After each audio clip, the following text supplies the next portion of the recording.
These protesters are determined to block Trump's campaign.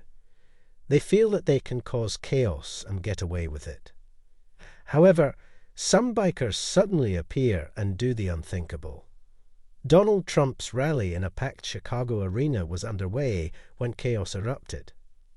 Protesters, having breached security, stormed the venue, clashing violently with Trump supporters. The arena was filled with shouts and commotion as the two sides battled, creating a scene of chaos. Amid the pandemonium, the Trump campaign quickly made the decision to cancel the event. Over the loudspeaker, a campaign official urged everyone to leave the arena in peace, trying to defuse the situation and prevent further violence. The crowd, still buzzing with tension, was instructed to exit calmly as security scrambled to manage the situation.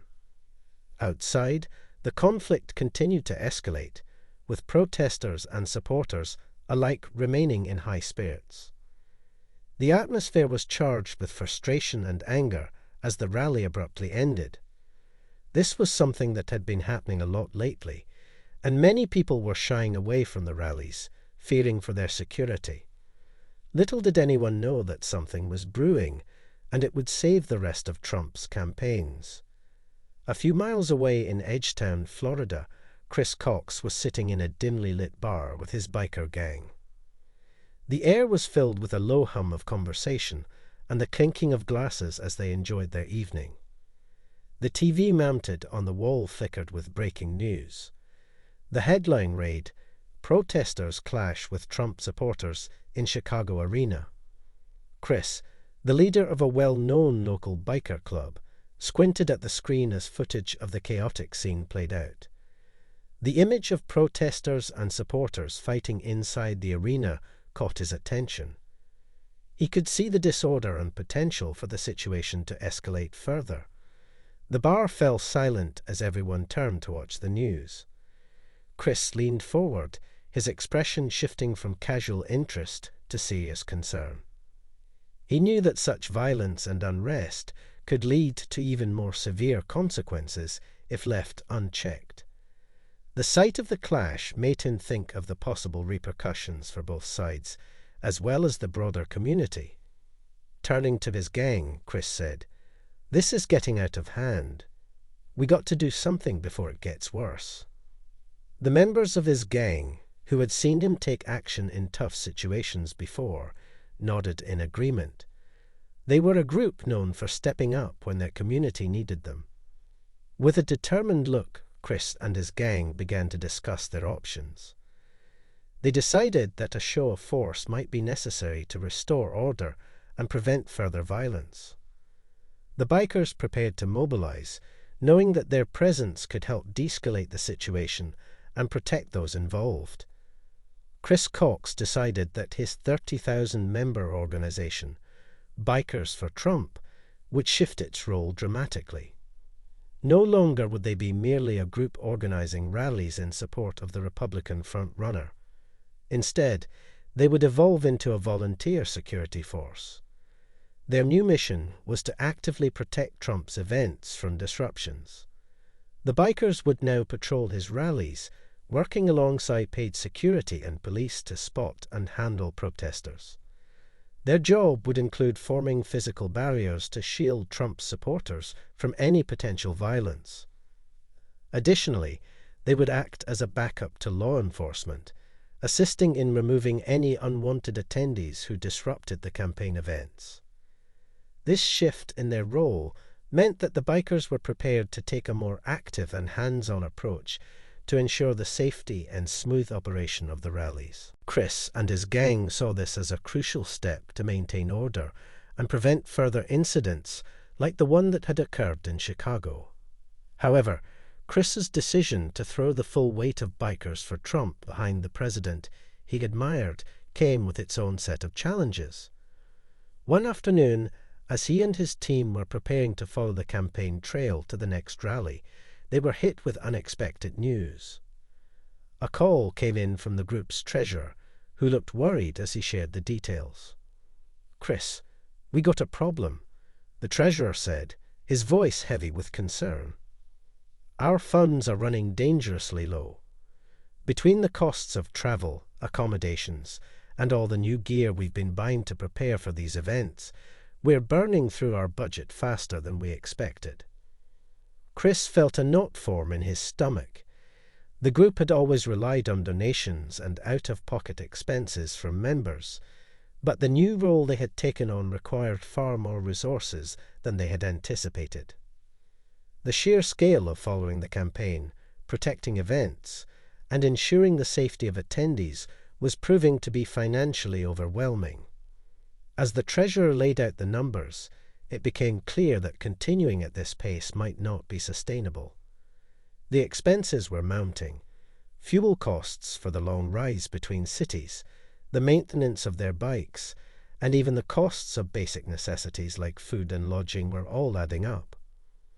The group had also invested heavily in new equipment, like communication devices and protective gear, to better coordinate their efforts during rallies. The financial strain was starting to take its toll on the group's morale as well. Some members were worried about how much longer they could keep up their support without going into personal debt.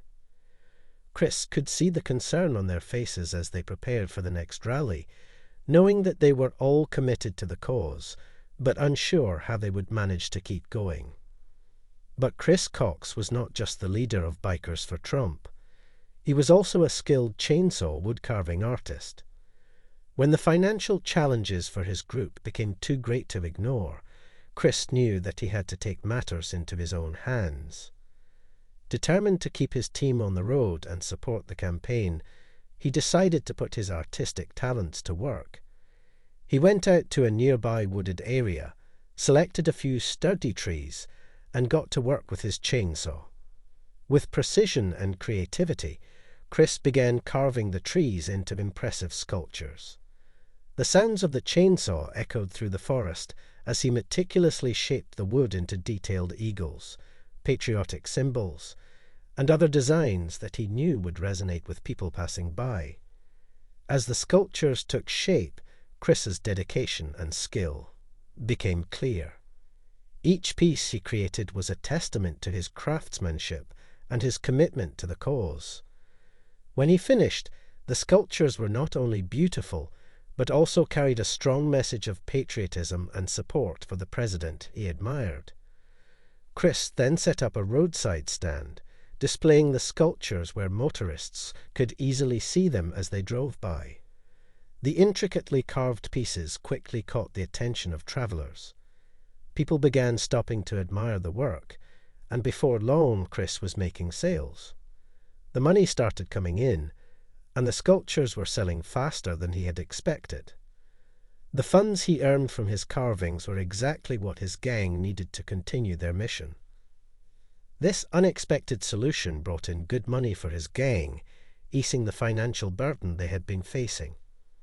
The success of his sculptures not only provided the necessary funds, but also reinforced Chris's belief that with determination and creativity, they could overcome any challenge that came their way. However, not everyone supported this man who worked hard and thought outside the box.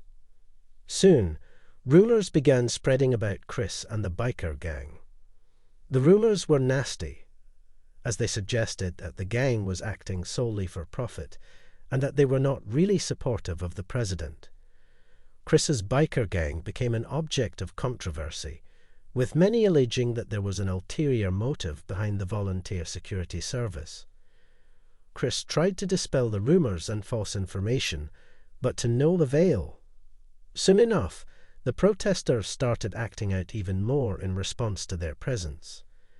The rumors gave the protesters and other troublemakers an easy way to cause chaos at future rallies.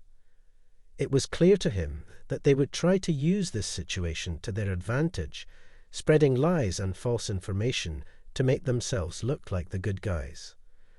This would help them gain more support and continue pushing their harmful agenda.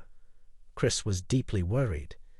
He feared that if the protesters kept gaining ground, they might succeed in disrupting more rallies, making it harder for Trump's campaign to continue. Even worse, Chris was scared that this could lead to the downfall of his biker gang.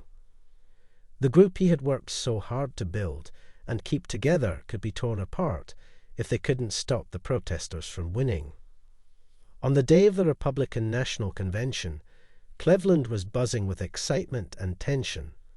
Chris knew this event was crucial for Trump's campaign, and any disruption could be a big problem. The bikers geared up, feeling the heavy responsibility on their shoulders, and Chris was determined to do his best. He had spent hours planning with Trump's security team and the local police to make sure everything would be safe. The bikers were split into groups and placed around the convention center, ready to build what they called a meat wall. Their job was to create a buffer zone made of unarmed bodies between the protesters and Trump supporters, making sure things didn't get out of hand. As the time for Trump's speech got closer, more and more people filled the streets around the convention center. The protesters' chants grew louder, and their numbers increased. The bikers took their positions, forming a human barrier at the entrance, showing they wouldn't let anyone disrupt the event. Inside, the crowd was excited but tense, waiting for Trump to arrive. Chris and his team stayed in touch with the police, ready to act if needed. When Trump finally took the stage, the crowd cheered, but outside, the protest became more intense. The bikers stood firm, helping to keep the situation under control.